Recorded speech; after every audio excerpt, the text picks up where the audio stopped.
Today on the Feeling Up podcast, we have former regional director of the Southeast region for Keller Williams, now new director of leadership and growth for KW Austin, Mike Ray. He talks with us about being in a transitional state, the importance of having difficult conversations, and being authentic as leaders. Let's jump in. Welcome back to another episode of the Failing Up podcast, humble lessons in life and business. We started the intro and then these two yahoos showed up. So thank y'all for being here. I'm here joined by my co-host, Bethany Vooys. We got guests with us, Phil Kingsley, Mike Ray. So thank y'all for joining us today. Glad to be here.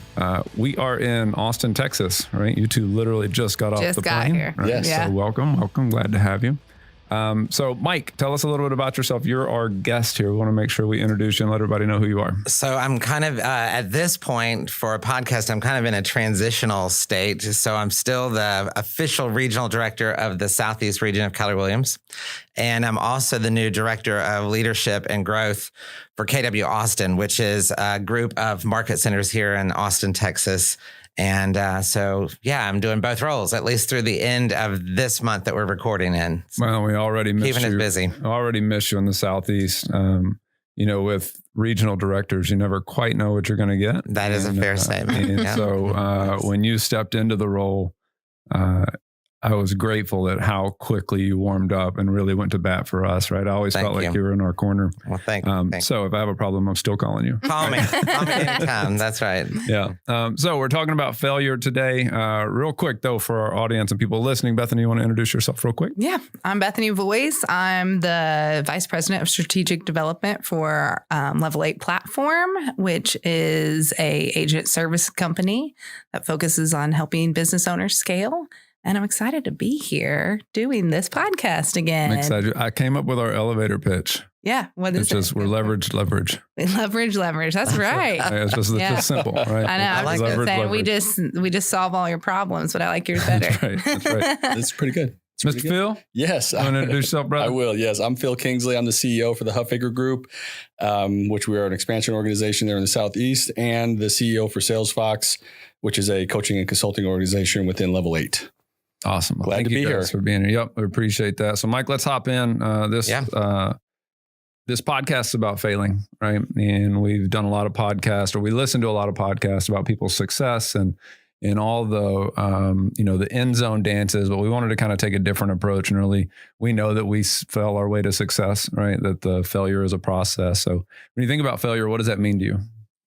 So, it can mean a lot of different things. Honestly, it's not just about not meeting a goal or making a mistake. I mean, failure can be in a lot of different ways. It can be not being your best you. It can be you not leaning in the way you're supposed to, or owning something the way you're supposed to. To me, that's my definition. That's me defining who I am and gauging, am I a success or am I not? Am I leaning towards success? So to me, that's failing. So if I'm not all in, if I'm not owning every part of whatever I'm responsible for, then I consider that not 100%. So that's failing to me. Yeah, I love how you That's like an extreme ownership, I guess. Yeah. Well, and I love how you put not being, all you or the authentic you or the full you. Full of me. Yeah. And man, I think about that and I go like, there's just some days I wake up and I just don't have the gas in the tank to be the full me. Yeah. Right. And I don't know if it's as I'm getting older or just, you leave it all out on the field every day. Right. But how do you handle that when you don't feel it, right? When you're not the full you? So, something I don't talk about very much at all. We all talk about real estate because that's what we're in.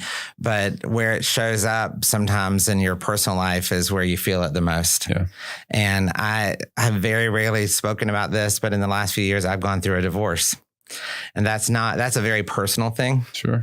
And you can, you can read lots of books about your balanced life and not sacrificing your family for work and all kind of things. And so I could analyze a divorce a whole bunch of different ways. But to me, not owning that relationship the way I needed to, was it all my fault? No. Was it all her fault? No. But did it happen? It happened. Right. And so a lot of people in the world would define that as a failure moment. And for me, it's been a lot of self-analysis, a lot of self-reflecting. How could I have shown up better in that relationship? Where should I have shown up better in that relationship so that I could have protected that more? So it's shifted gears now to both of us where we're co-parenting kids and making sure they're having the best life they can be.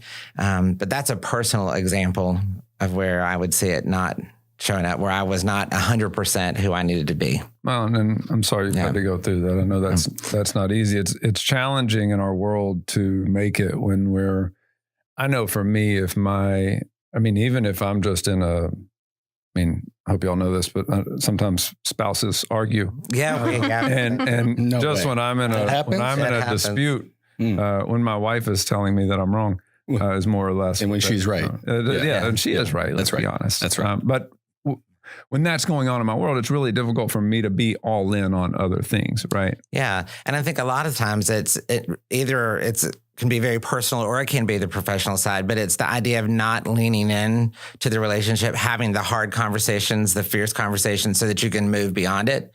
So we just let it sit there because we don't want we don't want the conflict. We don't want the disruption in our lives because we don't want it to spill over into other parts. And so we ignore it. Yeah. That's what we end up doing. And when you ignore things, they just get worse. Well, in hindsight, reflecting on that, is there anything like just as a growing moment for yourself or for people listening, are there things that you can see now, right? We talk about our failures of over the last few years and how that's showing up now, or maybe how you can see it's directed you. Are there certain things you can see in hindsight that maybe you wish you were aware of at the moment? Absolutely. Yeah. A lot of very personal things, for sure. Lots of things that we walked through in our relationship that we should have dealt with differently. And again, it's that idea of not dealing with it, not having the hard conversations, not being willing to lean into fixing what needs to be addressed. Yeah. And those things tend to not get better. They just become a cancer and something. Yeah. So they're hard conversations. Yeah, it's real. Doubt. But that's real. Anybody that's married, it's real. Knows that, moment of just not wanting to have the conversation. And I think we're all, guilty of both. Sometimes you do put it off, right? And other times, you get in there and you take the emotion and you battle through it. It's like that anticipation of what. We play out the conversations in our head, but we do it all. We all lead people in this room, and we do that with people we lead as well. The avoidance of it. Yeah. It's like, we don't want to have this conversation because it does feel a little bit, you could say, am I failing? What have I done? Why is this person not performing better? Why is this relationship not stronger? Sure. Why is this not better? And so you start to overanalyze it and avoid it. Mike, I think I've heard you one time we were on a leadership panel together and you referenced this story and you kind of said it at the beginning of just being authentically you. Because I've seen that show up in my own life, right? And going through a divorce and you're struggling so much personally. I know it's super hard to show up elsewhere, especially if you're a leader. And you tell this amazing story about just being so authentic with the people you were leading about what was going on. Yeah. It has to be just so vulnerable. I mean, I'd love for you to share how that worked out for you. Yeah, I was leading one of our market centers at the time, one of the Keller Williams market centers, and you can't be going through something in a really deep personal way and come to work every day and put on a front and be authentic. And that's just not who I am. People who are close to you are going to know. They know. Yeah, they're going to. And if those people know, but I don't open I could have chosen not to open myself up to everybody else. And if I had done that, I feel like what would have happened was they would have seen through that and it would have started to show up in other parts of the organization. So I stood up and told everybody what was going on. I stood up in front of a meeting. We live streamed it. We had several hundred people in the room. And I just said, here's what's going on. It wasn't the easiest moment, but I thought it was the most truthful moment. It was me being who I wanted them to see me to be, that they could be, they could bring that personal thing to work. And it was a safe space. Everybody's going through it. Love that. It was brave. It was brave, man. In our failures, right, and in those moments, the anxiety and anticipation of perception of others is pretty strong. Yeah, the whole idea that we're going to be judged because there are people who passionately would disagree with what I was going through or passionately disagree with what I had done. But isn't it amazing a lot of times when you can be transparent like that? I think one thing I love about, and I don't know if it's a Keller Williams culture or just a culture we've created, sometimes I reference just how we try to support each other, at least in our region in the Southeast. Yeah. But when you do put it out there, 9 out of 10 seem to want to lean in and help, right? Like, I think we all can relate to the fact that, I try to tell my kids that are in high school, like, there's a time where people realize they're not perfect. Oh, yeah. High school might not be it. Not a teenager. But eventually everyone realizes that they have shortcomings and that we're all in this kind of together. Right. And so you see that show up in the combatants of failure. Phil, where do you see that come up with coaching clients, right? With some of these people that you're leading, of the avoidance of having the real conversation?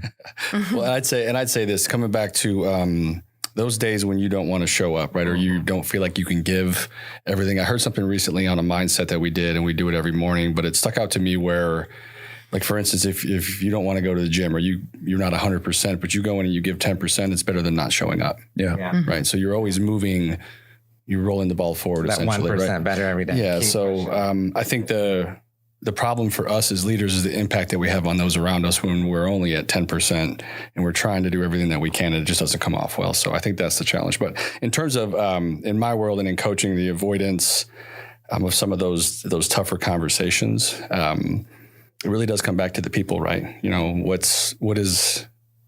Is it worth it to have the conversation for the person that you're in front of, right? And are they clear on that? Like, do you understand the relationship that you have with them and the reason why we're going to have the conversation? Because I would say sometimes in relationships, whether it's a business relationship or not, sometimes we just wish it would go away. Maybe if we don't talk about it, like, it'll just go away. And someone's got to step up. Now, I'd say that's not how that works. Yeah, I thought that was what was told to me before this podcast. So Exactly, thanks for ruining that. So I would say this. So, like, in my relationship with my wife, she's the one who's going to bring it up, right? I'm the one who is probably going to be avoiding the tough conversations. In business, I'm the one to bring it up, right? So I think there are, in different arenas, we probably play a little bit differently. Yeah. I would also say, though, overall, if it's worth it to have the conversation, then you've got to step up and you got to do it. Right? Well, whether you feel like showing up or not. You role model really well.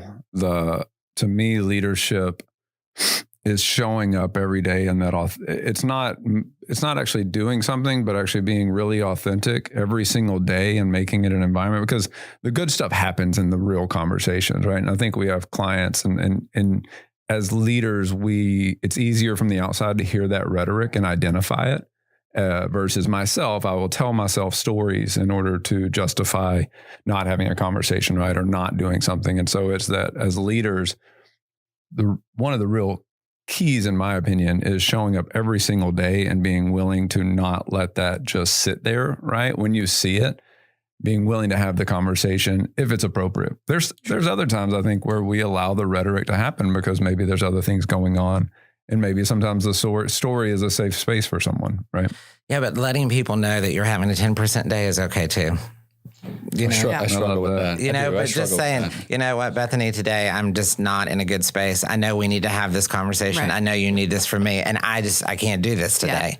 So that's I have that conversation with her every morning. I was say every day. Every morning. It's crazy. We have so many 10% days. Maybe I'm concerned. No, but to your point though, I think as leaders, right, and I know you have had so many leadership roles, there's this authentic leadership that's happening with that extreme ownership that you kind of referenced, even in failure, that whether you know it or not, right? Because I remember being on that panel with you and just you being honest in that moment, just breathes life into a room to people who are listening to you, to allow them to be authentic. And like, what a gift. And I don't always think that people realize that that's what you're doing. Right. Yeah. Because failure is so scary to talk about. And there's this judgment, but it is, it's this freedom that you're able to give back to people. And so I'm sure that's what your market center felt that day. And anytime you share that story, what an incredible gift to share. Well, thank you. Well, it's so difficult to connect with someone, right? Yeah. We recently got out of business with a gentleman, and you just couldn't get to the real him, right? The real authentic person. And for all the great things that he brought to the table, like if I can't, like when someone is leading, like we have to be able to have those conversations, right? Like we want to be able to, nobody can connect to the perfect person, right? Like we all have shortcomings. We all have challenges. And so I think owning that and being able to have conversations around that and really failing our way forward with it, right, helps us become, again, it's the journey, right, as we're going through it. Any advice or one piece of advice you might give to someone that's going through a real challenge right now? I think be honest with the people around you. Share that. Don't hold it. Don't feel like you're in that journey by yourself, no matter what the challenge is.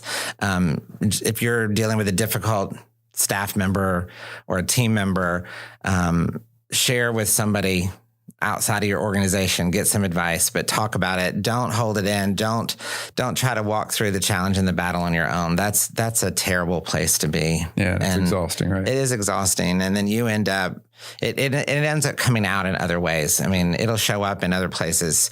There'll be bursts of anger. There are lots of ways, emotional outburst, all kind of things that'll happen. So if you're going through a challenge, just make sure your circle's tight. That's why I tell people all the time that tight circle around you matters so much.